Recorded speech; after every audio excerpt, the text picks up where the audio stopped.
Hi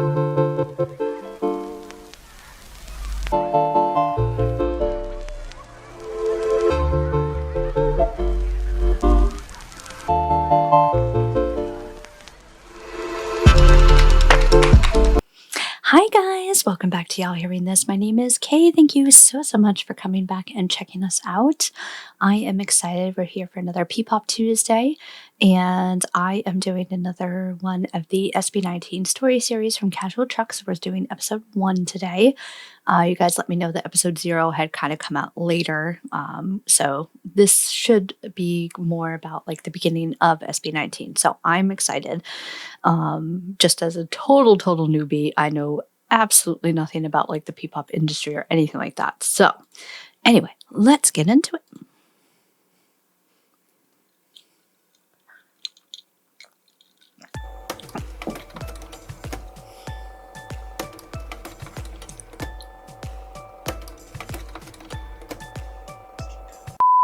Disclaimer, this video is only based on my personal research. I might miss some details and it's possible to have discrepancies, but I did my best to get as much accurate information as possible, so enjoy!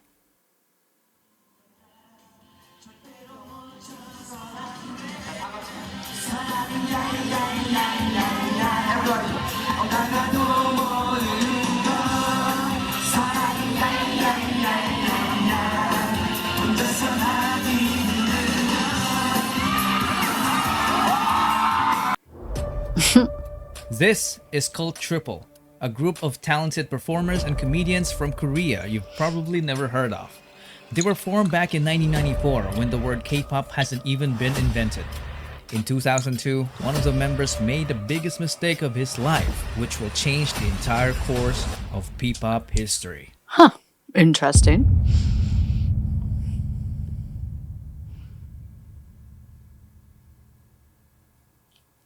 Do you remember this song?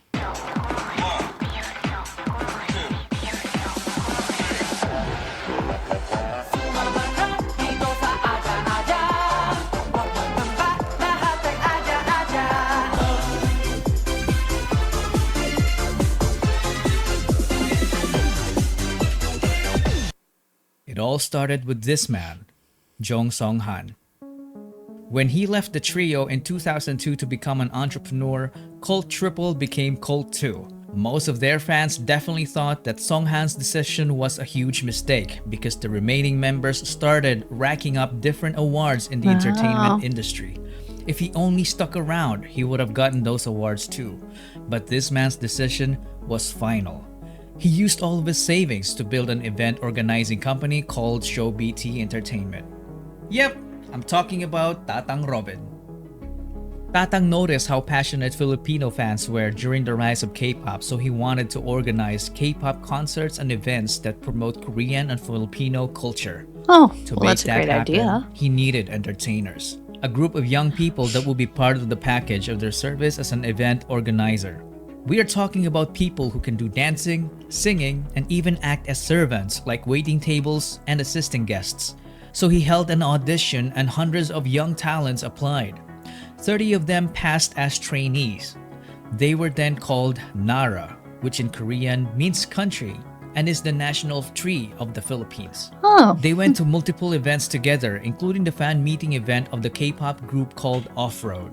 I can find 내게 닿을 때까지 'Cause you're my lady 널 향한 traffic 어린이 마음이 닿을 때까지. After numerous events, Tatang Robin saw something special when it comes to Filipino talent. He realized that some of his trainees were far too talented to just end up as small-time performers. So he decided to launch the first P-pop boy group that underwent strict Korean-type training. Out of the 30 trainees, only few have made it. so is SB19 Gian like Paolo Nase. like a big company? He there? always wanted to Guessing. be a performer. As a young dreamer, he joined several competitions as a soloist and also a member of the K-pop dance cover group called PHP. As a trainee, he was the guy who shows up early and leaves late despite juggling a full-time job as a data analyst to provide for his family. He was the first one selected due to his undeniable diligence and leadership qualities. He is known to have critically acclaimed songwriting ability, a badass rapper, and was often dubbed as a genius, but he consistently denied it because he claimed to be just a hard worker. This made him the destined leader of the group. He debuted with the name Sejun, but later changed his name to Pablo. Now that the methodical leader is chosen, they needed more members. Tatang Robin just got a genius composer in Pablo, so they needed someone who can dance, and this next guy is exactly that, and even more. Stelvester Ahero. He was I only liked 16 that. I when didn't he realize started that was his full competing as a name. dancer while studying. He was a born winner despite growing up as a bullied kid. He made performing his escape from the harsh reality of the world. He did a great job channeling the negative aspect of his life and converting it by winning multiple K-pop dance cover competitions with his group Saeon. He is also a hard worker. He was teaching dance to kids while competing. There was a point when he worked too hard that it threatened his life due to poor health. Oh, wow. He is a very skilled choreographer. In fact, he's the main culprit behind most of SB19's snappy and amazingly synchronized dance routines. But little did they know that dancing wasn't even his only talent. He easily became the main heavenly voice of the group because his vocals were just I'm still on your side.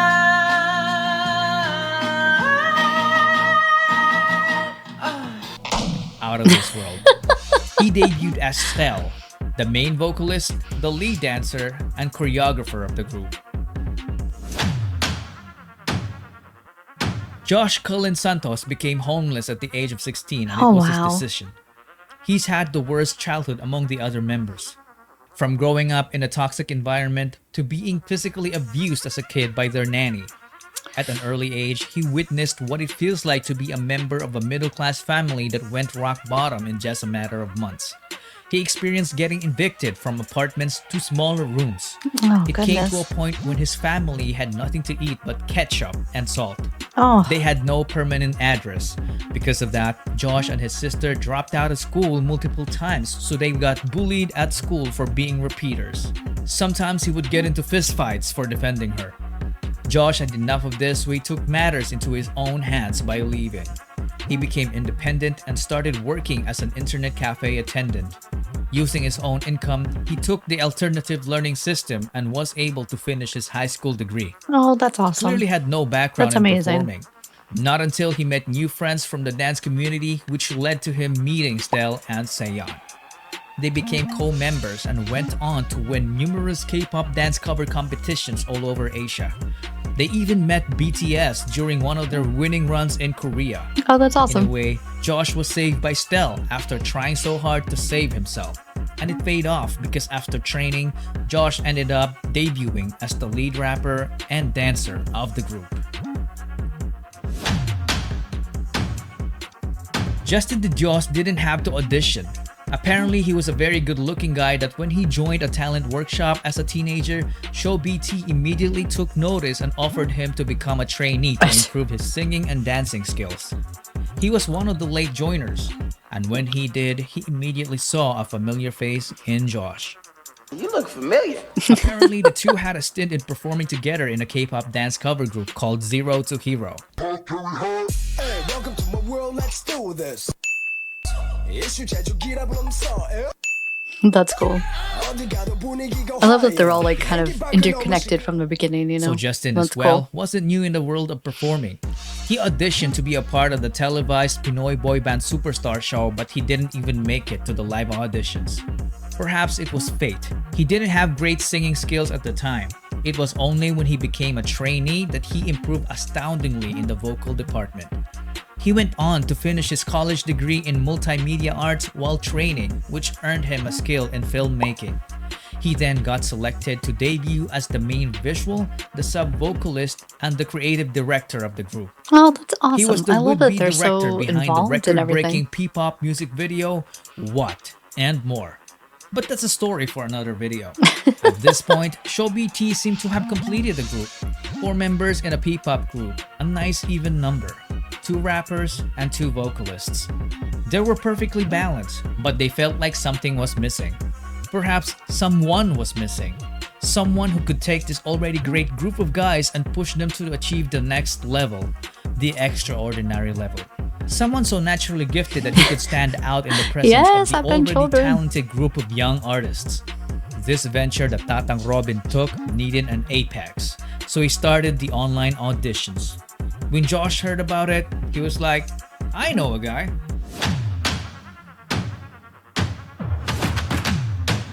Philip John Suson is such a specimen. He was so naturally gifted that excelling in sports looked like a walk in the park for him. He grew up in the church under the care of his grandparents. He was an artistic kid, so he was active as an editorial cartoonist in school. Nobody taught him to play musical instruments. He taught himself by just listening to that's the music, awesome. so he ended up becoming a southpaw guitarist, but he later fixed it as he learned more. He didn't even know that he could dance until he was forced to in order to get good grades during their school intrams. After discovering dance, he transformed from a guy who didn't know it to I love the someone who editing. can fly. Because of his raw talent, he ended up teaching dance to the entire school and continued on to form a K-pop dance cover group called Amigo 7. Nice. Apparently, his group gave Josh's group so much trouble during their early competitions because they were very good rivals. So he decided to recruit him. But Philip was hundreds of islands away and didn't have the money. What did Josh do? He shelled out for his plane ticket. With nothing else to lose, Philip went and left his previous life in the countryside. He then trained with the boys and officially That's debuted with awesome. them as Ken, the main dancer, the bass vocalist, and the lead rapper of the group. One thing to note is that they were an unlikely bunch because they wouldn't have met each other if Tatang Robin stayed with his already successful group in Korea. True. Justin failed his first audition, so he didn't even bother to audition again because he thought he wasn't ready. And Josh wouldn't have attempted to recruit Ken if Show BT's training program didn't even exist. And that, ladies and gentlemen, is the butterfly effect. When a small and seemingly insignificant occurrence has a rippling effect through time, leading to a consequential event sometime long after the initial event, or as Google would put it, a phenomenon whereby a minute localized change in a complex system can have a large effects elsewhere. Tatang Robin's so-called mistake back in 2002 led to forming the future P-pop Kings. In 2018, SB19 was formed. The name of the group was carefully picked. The number 19 is the sum of Korea and the Philippines area code digits 82 and 63. So 8 plus 2 plus 6 plus 3 is 19. SB doesn't only mean Show BT. It is all about their ultimate goal for Pinoy sound to break into the music industry, which is fearlessly represented by this praise. Soundbreak. Oh.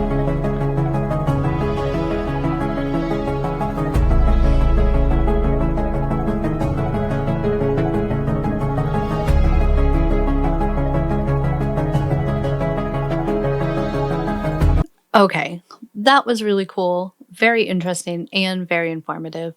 Definitely taught me a lot more about, in a very brief way, I mean, about them and how they formed. I love that they were all interconnected, at least at some point. Josh seemed to be kind of a major one. And I can't believe he paid for his ticket to come out. Oh my God, that's amazing. Okay, that's awesome. Now, I do believe that they had an issue. Was it with Show BT, their company, and they couldn't perform under SB19 for a while? But I in the comments, I've heard that has been cleared up, so that's good. And they're now under their own company with Pablo as the CEO, I believe, which is awesome. So I don't know if that's the same company. Yeah, it sounds like a very similar system to Korea. So I'm sure there's many great companies and many bad companies out there. So, but yeah, this is great. I can't wait to keep going on these. I'm going to kind of intersperse these with different groups. So I checked out Alamat last week. Loved them. So please definitely leave me more suggestions for Alamat, for SB19, for any P-pop. I am just really excited to explore this kind of new territory for me. So thank you so much for checking us out, and I hope you enjoyed. Love you guys. I'll see you next time. Bye.